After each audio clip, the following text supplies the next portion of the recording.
Namaskar and welcome to Indian Diplomacy, show on India's national broadcaster Doordarshan about Indian foreign policy, India's international relations, and key strategic partnerships of India with important countries that have a bearing on India's rise. Viewers, in this episode, we are looking at new and emerging dimensions in India's most important strategic partnership with the United States.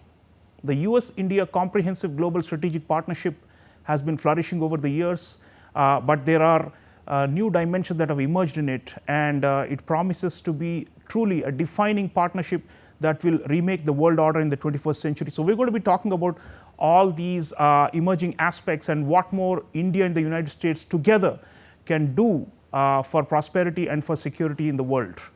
And to discuss this, I'm really privileged to introduce you to a domain expert from the US who's with me in the studio, Richard Rossow.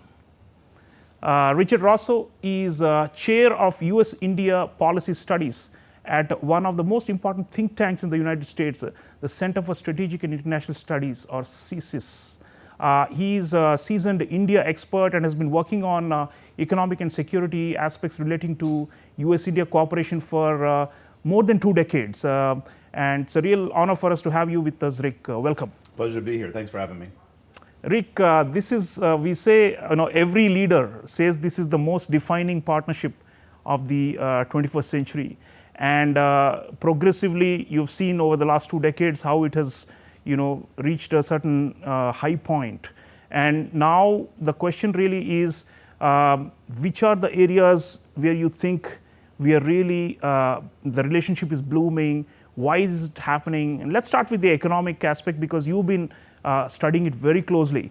And we have now bilateral trade of close to $200 billion per annum. And the US is de facto the largest foreign investor in India, although Singapore and Mauritius are often mentioned as 1 and 2. But in terms of foreign capital coming into India, the US is the biggest. So in many ways, it's our most important economic partner, technology partner. There's no question that US-India economic relationship benefits average Indians in a very concrete way. So let's talk about this relation, the economic part to start with, and how do you see it going, and what are the exciting new avenues for this? Yeah, well, we've had, I think, multiple stages when you look at US-India commercial integration. I mean, you're right. From Delhi's perspective, the United States is India's largest trade partner, if you include goods and services, the largest foreign investment partner, a key constituent, too, for investing in areas like IT-enabled services. From Washington's standpoint, India, I would say, is a rising part of our economic portfolio looking globally. It's now one of our 10 largest trading partners. And again, if any company has got offshore R&D and IT, it's probably coming first to places like Bangalore and Hyderabad. And there actually is an increasing level of Indian investment in the United States. So we are clearly India's top economic partner, and India is a rising economic partner to the United States. But again, the economic partnership has developed, I would say, kind of in waves. I mean, with the not much, of course, before the 1991 economic reforms. When the 91 reforms began, one of the first big areas was grid-scale power generation. A lot of excitement from companies like Enron, if we remember that. Not all that worked out quite as well. But about 25 years ago is when the first real and the most important part of the economic relationship began to blossom, which was the connectivity with IT services. India sometimes talks about hoping to replicate China's work as the manufacturing workshop of the world. But let's all recognize India already is that when you talk about high-end areas like research and IT services. So there's a great part of the global economy at the high end that India has already captured the lion's share of, which is very exciting. Now I think the mission is to try to see if we can supplement that by better connectivity on trade, by manufacturing, and it is very much a two-way street, and that is extremely high on the two governments' agenda right now. So the economic relationship, it's strong, it's growing, and we know the areas we need to move into most effectively right now. Yeah. Rick, definitely services trade is booming, and India has actually trade deficits with most countries, but it has a surplus with the US thanks to services trade especially. But manufacturing, I mean, because we have this large and growing young population, questions about employing them, and there's no doubt that we will need, if not replicate China, do something else, but on the basis of manufacturing, it cannot be simply bypassed as we grow, right? So for India's growth to become a $10 trillion, $20 trillion, the projection that we'll become a $50 trillion economy in the next 2 decades, equal to China and the US. So that kind of a scenario, for it to happen, we will very much need American technology and American investments, right? And Prime Minister Narendra Modi has always been emphasizing this. Every time he's in the US, he meets the top CEOs, and there are certain very new areas in which which are more strategic. And I'd like you to tell our audiences about this. Artificial intelligence, quantum, outer space, defense technology and transfer, these sort of co-production, all are happening, right? And for a while, we thought that the US was not willing to share technology, and there were a lot of, angst in India that the US has just too many, restrictions and compulsions, and it's not so easy to work with them. But I think slowly we are overcoming those. So do tell us about these frontier areas, and what you've seen, and how they add a new dimension to our strategic partnership. Yeah, the manufacturing side, I would say, every once in a while triggers a little consternation in the relationship. The Modi government's drive to try to improve local manufacturing, the Make in India program announced a decade ago, trying to get to 25% of GDP in manufacturing by the year 2025. You saw some trade restrictions, some compulsory local manufacturing rules. And on one hand, that caused some irritation, I would say, particularly during the Trump administration, which was very focused on trade relationships. But we do understand, I certainly understand, and I think American policymakers at the top level understand there are dramatic reasons why India has made these drives for domestic manufacturing. You rightly pointed out job creation, critical, as you got a lot of people leaving agriculture, moving to cities. They're not going to move into the high-end IT jobs right away. Having relatively low and middle skilled employment there. India's trade deficit, this is something I think that's poorly understood by the rest of the world. Both political parties in the United States are relatively anti-trade right now. Our trade deficit is about 2 or 3% of GDP. India's on a bad year might be 8 to 12% of GDP. Overall with the world. Yeah, with the world, yeah. So and of course we all care a lot more, and this kind of leads to the direct question you asked. We saw during COVID and with rising concerns about over-reliance on China as the workshop for the world, about the security of supply chains as well. China has been actively using sometimes the stranglehold they have on the export of certain technologies as a tool for its own foreign policy rather than treating that purely on a commercial basis. So to the question that you asked, certainly I'd like to see US-India economic collaboration improve in basic areas, right? India's food processing industry moving up and exporting, creative pipes and basic industries like that. But I think because trade deficits, job creation, and security concerns about China means that at least for the narrow term, we've triangulated on some very important areas. A few years ago, China announced this program, Make in China 2025. Yeah. And I think the areas that highlighted in there have, for understandable reasons, really been the pacing idea in the US-India commercial relationship. As you point out, the United States today is actively cheerleading for American companies in these high-tech areas to consider making investments in the United States. That is extremely rare. There is no other country in the world right now. The United States is mostly focused on trying to reshore investment. India is really just about the only country in the world where you actually have the administration actively encouraging companies to make investments into another market. Think about some of the big domestic laws that we passed that have opened up new money for building semiconductors and renewable energy equipment. At home. All at home. Yeah. And yet, again, for India, we've carved out kind of a special place. Look at the joint statement last year when Prime Minister Modi visited the United States, chock full of outbound announcements in areas like semiconductors of encouraging American companies to invest here. I would say to some extent, of course, we want the jobs to be created at home. I think with India, the high-tech areas are following a similar pathway that we see on defense. Defense, if the choice is India continues buying a lot from Russia, or we help India become self-sufficient in defense manufacturing, the second option is preferable. And on high-tech, I would say as well, if it's about India buying this stuff from China versus being better at producing it domestically, the second option is definitely preferable. We'd love for India to buy this stuff from stuff that's produced in the American homeland for sure. But if our best option is actually helping India become self-sufficient producing these things, then I would say the Biden administration has really been all in. Yeah, so indigenization in critical areas, viewers, what Richard Rossow is saying is that United States is committed to helping India indigenize and to become more self-sufficient in many critical areas, including emerging technologies. And there is a strategic reason for it, even though ideally, from purely commercial point of view, the US may want to sell these to India, but now they are more keen on transfer and co-production because of the looming threat of China. Point well taken. Rick, you have been also studying what's happening at the grassroots in India. You travel a lot to Indian states and engage with local gubernatorial officials, and also try to understand the regulatory environment and all that. Now, India is a big country, and some of the states also do what we call para-diplomacy directly with foreign countries to attract investments.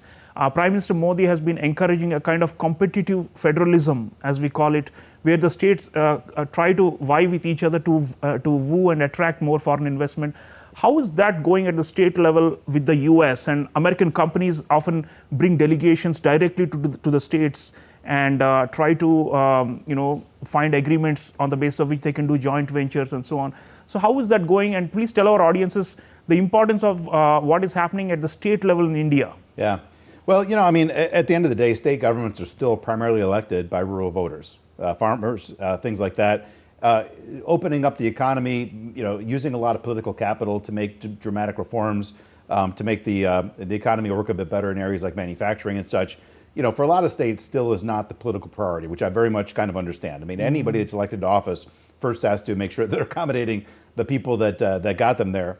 But I would say, a few states have managed to kind of break out of that limitation and make some of the reforms in areas that are important. I mean, to your point, if India is going to be a manufacturing powerhouse, most of the keys to get there are not things that are held by New Delhi. Sure, there's some work on foreign investment regulations. India still has dozens of sectors where you've got foreign investment limitations on, things like e-commerce and retail and insurance and lotteries, areas like this. But that's relatively small. Most of the big areas have been opened up already. There's some improvements that can be made to GST, for instance. But a lot of the action has to happen at the state level. Companies look at factors of production. You need to have a reliable way to acquire land without having any kind of concerns about corruption or inefficiency, access to reliable electric power, water, sanitation, labor regulations. And these are areas where I would say still today, a relatively small number of states have prioritized making kind of tough decisions in some of these areas. There are a few, and you see big investments being made right now in some of these high-tech areas, going to places like Gujarat, places like Tamil Nadu, that have done some things to get themselves ready and prepared to land some of those investments. We'd like to see that kind of expand. I spend a lot of time in places like Patna and Bhubaneswar. The last government in Odisha did a big thing on privatizing electric power grids. So there's some smart investment reforms that I think some states have been making. India's a big country, having a few states of 100 million people or 200 million people. These are like countries. So that certainly is helpful to see and have happen there. On competitive federalism, it's tough though, because again, especially now that you're under constraints of a coalition government, you want to make sure that you're not ranking states in ways that put some of the coalition partners in a bad light. So I think some of the competitive federalism issues get a little bit trickier, but we've seen Prime Minister Modi successfully navigate a lot of tricky issues with coalition partners, even when he had to do it in times past there. So I do think this is an exciting opportunity to try to show states how they can become more attractive to investors, try to have states make some of those critical changes in labor regulations, electric power, that make them more attractive. And again, as states start to urbanize a little bit more, you have more city residents, they're going to be voting for the same things that companies want to see to make manufacturing investments. So I do think this process will accelerate over time. Yeah, so viewers, ease of doing business, India has been making strides, but then India is not a monolith, and we do need to look at what our states are doing, especially vis-a-vis the US. And certainly American companies have some favorites in India in terms of states, and that's because they have certain easier regulatory environment and are more stable and secure for foreign investors. Okay, now switching gears, Rick, it's not only an economic relationship, it's also a thriving military and defense partnership, and also a geopolitical partnership with a clear eye on counterbalancing the Chinese hegemony in the Indo-Pacific. Now, on this count, how would you rate what has happened so far? And people often ask, what can we do together, both on the land borders with the Chinese and in the oceanic expanses, where the US says they are an Indo-Pacific resident power, and they are actively trying to push back the Chinese expansionism and aggression, and India becomes very, very central player there. And we have just signed a new agreement called SOSA, SOSA, to increase defense material sharing and we have signed all the foundational agreements already with the US. We are designated as a major defense partner. Defense is actually probably the number one most happening area in the strategic partnership, isn't it? I mean, or the most talked about one. Yeah. So let's talk about that, and what is if the sky is the limit, what more can we do in this field? Well, I'm one of the relatively lucky few, I think, that gets to spend part of my day on economic cooperation and part of my day on defense and security. And you're right, at the end of the day, the fact that when you talk about opening up defense relations, the keys to make this happen are almost entirely held by governments, which means that when they make the decision to do things, things happen. On the commercial front, you can liberalize anything you want to, and it still relies completely on whether companies think it's the right moment, the right opportunity to take advantage of it. So on defense, you do have the ability to get important things done when the government sit down at the table, and that was always the case. But over the last 20 years, these critical meetings that are happening on a regular basis have resulted in really tangible things. I would say, from in terms of where the relationship sits today, speaking from the Washington, D.C. perspective, you've got two different audiences that would answer it very differently. One group, people like me that have been working their entire career in India, look at where we were 25 years ago and say, holy cow, how did we get this far along? The complexity and breadth and depth of military exercises, the fact that 25 years ago we had no defense sales, and now some of India's most important platforms on heavy lift and attack helicopters and such are U.S. platforms is amazing. And drones as well, Predator and drones. Yeah. The fact that we have, as you rightly point out, the number of agreements that we've been able to sign, which allow us, the United States, to export some of our most sensitive technology areas, and a few more recent things I'll touch on in just a moment. So if you think about where we were 25 years ago to the India crowd, it feels like we have climbed the mountain already. And then you talk to people that actually have deep experience working in America's most vital relationships, with NATO, with Japan, with Korea, countries like this. And you realize, we feel like we climbed a mountain. We really are just on, maybe the first base camp. They are and far, they're way ahead. Yeah, for an example, is one of my favorite events to host every year or two. One of the top U.S. Army commanders at Indo-Pacific Command, our largest military command, is an Australian general. We have a role set aside for an Australian general at Indo-PACOM to actually, be a senior leader of American troops. Or you talk about, the kind of actions that we've done in the past with partners in some conflicts in the region. There's a whole level of things that I would say you look at and say, this is what the most robust partnerships we have are. So we've come a long way, but there still are other things. But the relationship with India will take a different course than with treaty allies. Right. But I would say, to put a finer point, what we've seen just in the last couple of years is a shift away from transfer of technology, of selling things to India, and of exercises, which are all great and they're fundamental, but we are now moving actively into interoperability, which is really the fascinating, the cool stuff. And three things stand out in particular.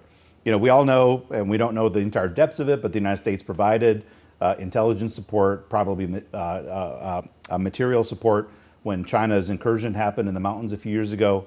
We know for sure India joining Combined Maritime Force Bahrain, now actively doing interdictions of illicit shipping in the region in collaboration with the United States and 36 other navies, which is very exciting. India opening up its ports for U.S. Navy vessels to dock for repair and supply work. These are areas when you talk about interoperability, the ability to take action on common interests and common threats and opportunities across the region.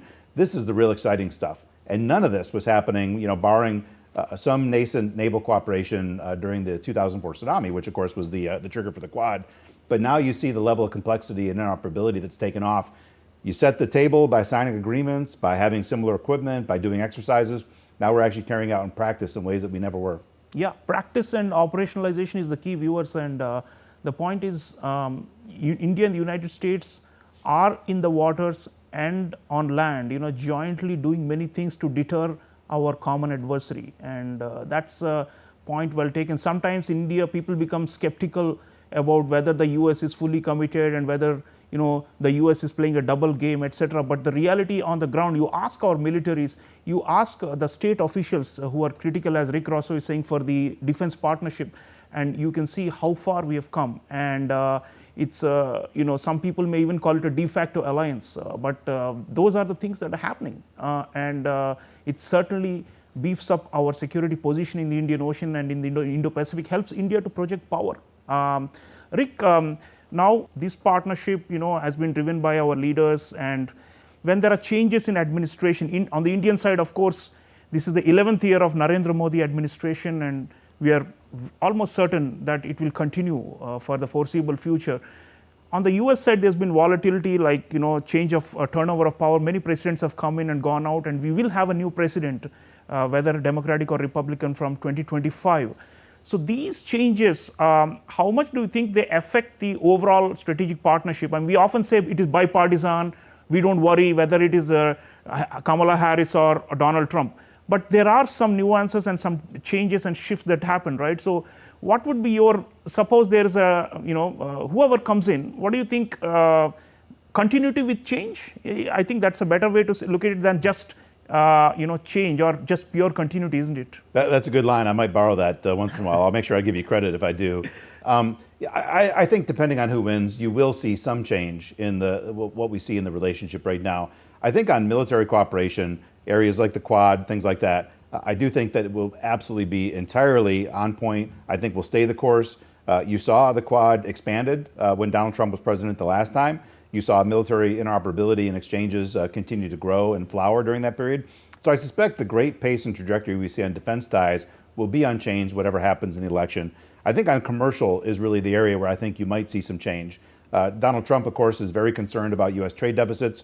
You saw him directly going after Prime Minister Modi, even though they had a good, warm personal relationship. But you saw India oftentimes called out directly by President Trump when he was president about trade restrictions, things like that. So getting back to the point I made before on the Biden administration directly encouraging American companies in strategic technology areas on making investments in India, I think that will be slowed down and curtailed.